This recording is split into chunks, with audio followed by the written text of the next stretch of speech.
हर आंख नम कर दी है और आज की जो दुनिया है इसमें इससे बड़ा अलमिया कोई नहीं है।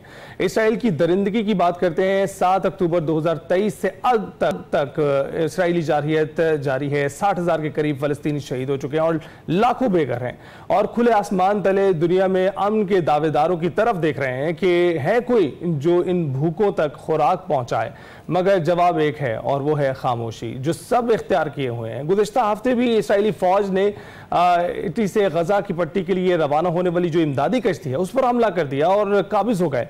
जहाज में बैनुल अक़वामी इंसानी हमदर्दी के मिशन मौजूद थे और उसके तहत जो लोग आए थे वो मौजूद थे। गजा में महसूर फलस्तीनियों के लिए खुराक लाए थे, अद्वियात लाए थे, बच्चों का दूध लेकर आए थे।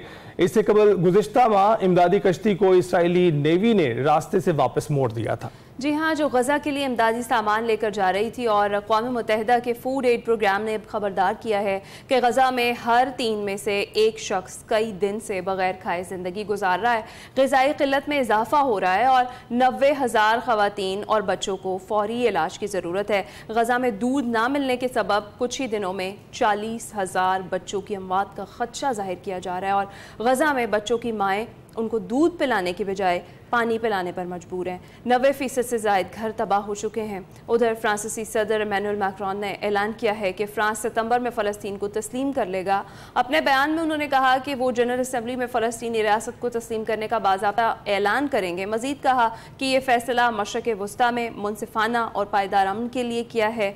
और दूसरी जानिब अमरीका ने अक़वाम मुत्तहिदा की इसराइल फ़लस्तीन 2 रियासती हल कॉन्फ्रेंस में भी शिरकत ना करने का ऐलान कर दिया है। 2 रियासती हल कॉन्फ्रेंस आज और कल फ्रांस और सऊदी अरब की सरबराही में हो रही है। इस पर व्हाइट हाउस में सदर ट्रंप ने इस हवाले से गुफ्तगू में कहा कि सदर मैक्रोन जो कहते हैं इससे फ़र्क नहीं पड़ता। उनका ये भी कहना था कि मैक्रोन बहुत अच्छे आदमी है, लेकिन उनके फ़लस्तीन को रियासत तस्लीम करने के बयान में तवाज़ुन नहीं है और कतर की सालिसी में शुरू होने वाले मुज़ाकरात भी गैर यकीनी का शिकार दिखाई दे रहे हैं। बिल्कुल। और अमेरिकी सदर डोनाल्ड ट्रंप का यह कहना है कि हमास गजा जंगबंदी मुआहिदा नहीं चाहती थी, लगता है कि हमास से निपटना पड़ेगा।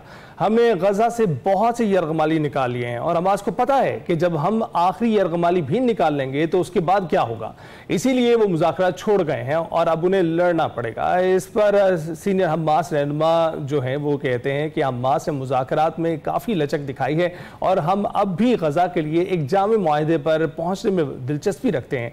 गजा में इसराइली नाकाबंदी के बायस से ग़िज़ाई किल्लत के खिलाफ लंदन समेत दुनिया भर में एहतजाज जारी है, मुजाहरे हो रहे हैं। लंदन में हज़ारों अफराद ने बरतानवी वज़ीर आज़म के दफ्तर के बाहर एहतजाज रिकॉर्ड कराया और 10 डाउनिंग स्ट्रीट पर मुजाहिरीन ने अलामती तौर पर खाली बर्तन बजाए और गजा में फौरी जंगबंदी का मुतालबा किया। इसके अलावा चिली के दारुल-हुकूमत में भी सैकड़ों गाड़ियों पर मुश्तमिल काफिले ने फ़लस्तीनियों से इज़हार यकजहती किया और दूसरी तरफ मराकेश और जर्मनी समेत कई ममालिक हैं जो अब फ़लस्तीनियों के हक़ में मुजाहरे कर रहे हैं। उधर अमरीकी सदर डोनाल्ड ट्रंप ने फ़लस्तीनी अवाम को इसराइल के रहमो करम पर छोड़ने का ऐलान कर दिया और कहा है कि गजा के बारे में फैसला इसराइल ही करेगा। नेतन्याहू मुज़ाकरात से निकल गए, अब देखेंगे कि गजा में क्या होता है। हमास वाले यरगमालियों को वापस नहीं करना चाहते। अमेरिका ने गजा में $60 मिलियन की इमदाद भेजी, मजीद भी भिजवाएंगे। उन्होंने मजीद क्या कहा, सुनते हैं। इसी तमाम तर सूरत हाल पर बात करेंगे। मंसूर जाफ़र साहब हमें ज्वाइन कर चुके हैं, माहिर मशरक़ वस्ता उमूर हैं। अस्सलाम वालेकुम मंसूर साहब, आपकी भी मैं समझती हूँ कि कैफियत वही होगी जो हर दर्द दिल रखने वाले शख्स की इस वक्त है। हर आंख अश्बार होती है जैसे ही हम जिक्र कर लेते हैं गजा में जो इसराइली दरिंदगी है उसका, ख़ास तौर पर जब अब ये खबरें सामने आ रही हैं कि 40,000 बच्चों की अमवात का खदशा है क्योंकि उन्हें दूध नहीं मिल रहा, उन्हें खुराक नहीं मिल रही, क्या कहेंगे? जी वालेकुम सलाम जी, बहुत शुक्रिया जी। यकीनन ऐसी ही कैफियत है इस वक्त तमाम दर्द दिल रखने वाले अफराद की, चाहे वो दुनिया के किसी मज़हब से ताल्लुक़ रखते हों, किसी ख़ित्ते से ताल्लुक़ रखते हों, उनकी ऐसे ही यानी तकलीफ के जज्बात हैं। और असल जो यानी अलमिया है वो ये है कि अपने आप को बेबस ख्याल करते हैं कि वो किस अंदाज से अपने इन फ़लस्तीनियों की, इन दुखियारों की जो है वो मदद कर सकें। इस वक्त बिल्कुल जिसे कहना चाहिए अमेरिका और इसराइल ने इस पूरे कज़िये को इस तरीके से लॉकडाउन कर रखा है तो वहाँ पे किसी किस्म की कोई इमदाद, किसी किस्म की कोई जो दादरसी है उसका इम्कान दिखाई नहीं देता। आप देखिए कि अमेरिकी सदर के बयानात और उसके साथ साथ इसराइली वज़ीर आज़म के बयानात इस कदर धमकी आमेज़ हैं और यानी इस वक्त दुनिया भर से जो इज़हार यकजहती के मज़ाहिर देखने में आ रहे हैं, चाहे वो समंदर के ज़रिए लोग यानी खुराक की बोतलें जो हैं वो गजा भेजने के हवाले से इस नौयत की चीजें, या छोटी कश्तियां जिसमें 15 से 20 अफराद लोग सवार हैं, वो एक इज़हार यकजहती के लिए अहले गजा के साथ जो है, और बड़े हाई प्रोफाइल लोग हैं उसमें, फ्रांस के पार्लियामेंटेरियन तक शामिल हैं, उन लोगों को भी जो है वो गजा इस सिंबॉलिक इज़हार यकजहती के लिए नहीं आने दिया जाता। जबकि डोनाल्ड ट्रंप साहब जो है वो अपने $60 मिलियन जो है उसका दुनिया से शुक्रिया अदा ना होने पर सारी दुनिया पर बरस रहे हैं कि हम देखें कितनी आप पे अनायात कर रहे हैं, फलस्तीनी पे अनायात कर रहे हैं, लेकिन जो दुनिया उनसे मुतालबा कर रही है उस पर वो कान धरने के लिए तैयार नहीं है कि वो इस वक्त जो राहदारियां खोलने के हवाले से मुतालबात है।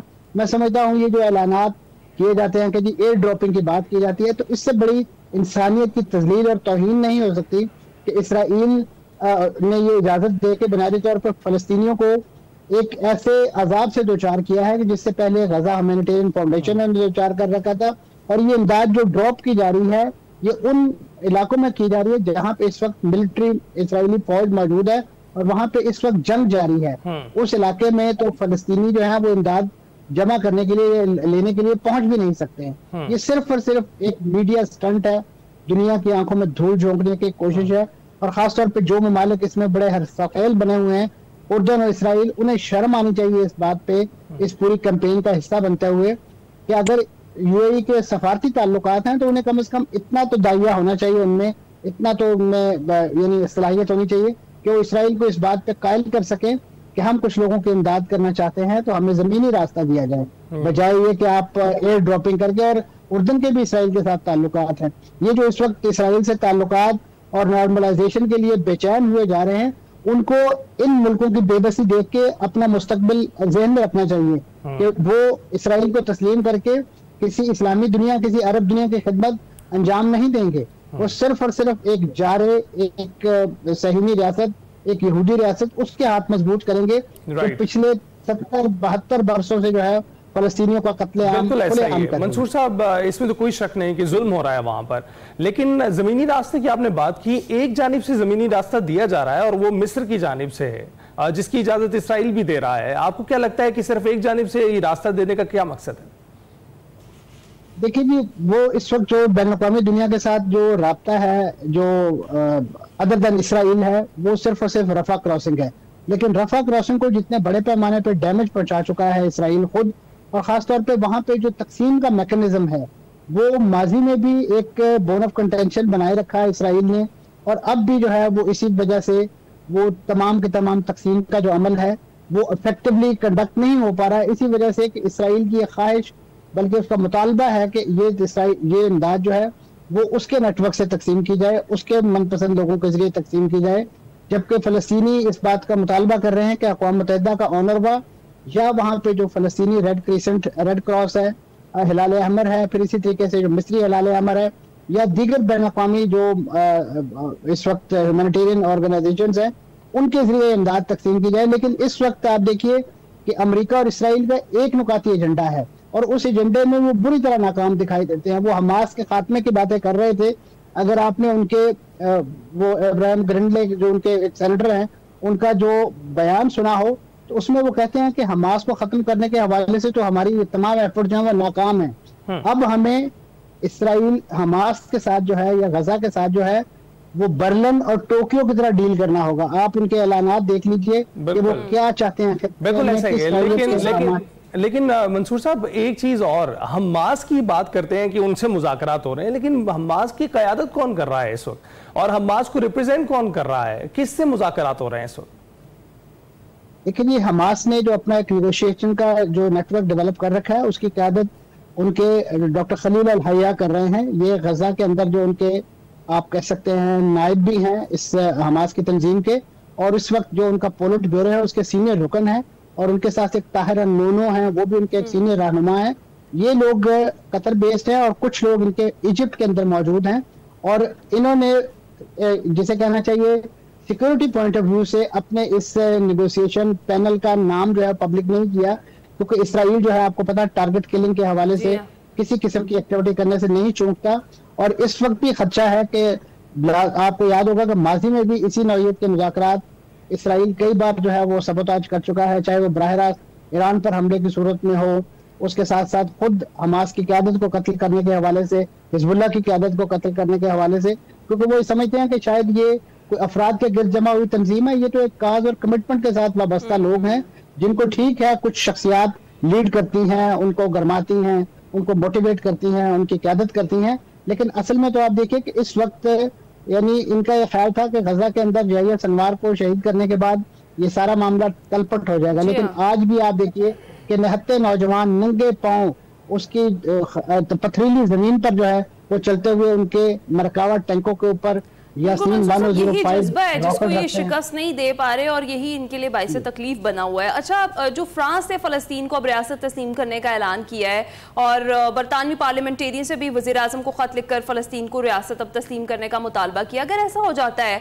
तो फिर फ्रांस G7 ममालिक में फ़लस्तीन को तस्लीम करने वाला पहला और फिर ताकतवर यूरोपीय रियासत होगा। इस तरह दीगर ममालिक से भी प्रेशर बढ़ रहा है और आज एक अहम इजलास भी हो रहा है न्यूयॉर्क में फ्रांस और सऊदी अरब की सरबराही कर, जो इसकी सरबराही में क्या लगता है बरतानिया फ़लस्तीन को रियासत तस्लीम कर लेगा? देखिए जी, बरतानिया ही का तो ये असल में नासूर बोया हुआ है। वो अगर इतने इंसाफ पसंद होते तो वो इतना बड़ा जुल्म इस फ़लस्तीन के साथ रवा न रखते। चलो देर आए दुरुस्त आए, ये भी अगर तस्लीम कर लिया जाए कि वो वाकई अब इस मसले के हल में संजीदा है। लेकिन मैं समझता हूँ यहाँ पे फिर पूरी मगरबी दुनिया, यूरोपीय दुनिया जो है इस कज़िये को हल करने के साथ साथ जो ऐलानात कर रही है और उसके साथ साथ जो उनके वज़राए ख़ारजा, उनके फॉरेन ऑफिसेज मौक़िफ़ इख्तियार कर रहे हैं, वो भी बड़ा परेशान कुन है। फ्रांस वालों ने ये तो ऐलान किया कि हम सितंबर में उसे तस्लीम कर लेंगे, लेकिन उनके वज़ीर ख़ारजा साफ ये बात करते हैं, यानी अपना एजेंडा वाज़े करते हैं जो बेसिकली बैक एंड पे कोइंसाइड करता है इसराइल और अमेरिका के मुतालबात के साथ कि जी हमारे इस मौक़िफ़ से, इसराइली फ़लस्तीनी रियासत को तस्लीम करने के मौक़िफ़ से इस बात का सबूत मिलता है कि हमास गलती पर थी। यानी इस वक्त वो तमाम के तमाम जो हैं, चाहे वो फ़लस्तीनी रियासत तस्लीम करने के हवाले से हों या इसराइल की एक ओपन जंग के हवाले से, उन तमाम का मुंतहा मकसूद हमास का खात्मा दिखाई दे रहा है। तो मैं समझता हूँ मगरबी दुनिया को और यूरोपीय दुनिया को कम से कम ख्याल रखना चाहिए कि जिस फ़लस्तीनी नेशनल अथॉरिटी को पिछले 25 साल से वो अपनी इमदाद के जरिए पाल रहे हैं, कभी उनकी एक बैलेंस स्टेटमेंट तैयार करें कि वो इमदाद जो पता नहीं कितने लाखों बिलियन यूरोज में वो देते थे वो कहाँ जाती है। वो फ़लस्तीन के अंदर तो कहीं लगती हुई दिखाई नहीं देती। गरब उर्दन का हाल आपके सामने है, वहां पे 1000 लोग 2007 के बाद 7 अक्टूबर 2023 के बाद मारे जा चुके हैं। इसी तरीके से हजारों गिरफ्तार किए जा चुके हैं। गजा का हाल आप देख सकते हैं कि यहाँ पे खुद फ़लस्तीनी अथॉरिटी के जो मुलाजमीन थे उनकी तनख्वाहें तक तो मिस्र अदा करता था। तो ये जो महमूद अब्बास हैं, ये इतने फंड ये कहाँ लेके जाते हैं, तो इनसे पूछने वाला है। और मगरबी दुनिया और यूरोप अगर समझती है कि फ़लस्तीनी रियासत कायम की जानी चाहिए तो उसे उन्हीं जमहूरी उसूलों की बुनियाद पर कायम करें जहाँ जिस तरीके से वो अपने यहाँ इलेक्शन करके करते हैं। सिर्फ और सिर्फ चंद मनपसंद अफराद को सामने लाके और उनके जरिए सारे मामला जो है यानी वन मैन शो करने के बजाय वो यहाँ पे जमहूरी अमल को सपोर्ट करें। और माजी में 2006 में होने वाला इलेक्शन जिसको जिमी कार्टर के सेंटर ने दुनिया का शफाफ तरीन इलेक्शन करार दिया था, उसमें हमास ही जीती थी, जिसको आज मिलिटेंट करार देके उसकी मंजिल कोठी करने की कोशिश की जा रही है। उसने 75% फ़लस्तीनी जो कानून साज असम्बली है उसकी नशिस्तें जीती थी, लेकिन इन्हीं बदबख्तों ने, इन्हीं लोगों ने जो है उन्हें एक दिन भी चलने नहीं दिया। बिल्कुल ठीक, बहुत शुक्रिया। मंसूर जाफर साहब हमारे साथ मौजूद थे। जो हालात हो गजा में उस वक्त वो वर्स हैं, वो बहुत ही बदतर हालात है, क्योंकि वो हालात है जिनमें बच्चे दुआ कर रहे हैं कि अब हमें जन्नत में जाना है क्योंकि वहाँ खाना तो मिलेगा। ये सूरत हाल है और इसराइल ने भूख को अपना जो अब हथियार बना लिया है और इस पर तमाम आलमी क़ुव्वतें खामोश तमाशाई बनी हुई है। देखते हैं कब तक अल्लाह ताला अहले फ़लस्तीन की मदद फरमाए और हम सबको हिदायत दे और आवाज़ बुलंद करने की तौफीक दे। अभी हम जाएंगे।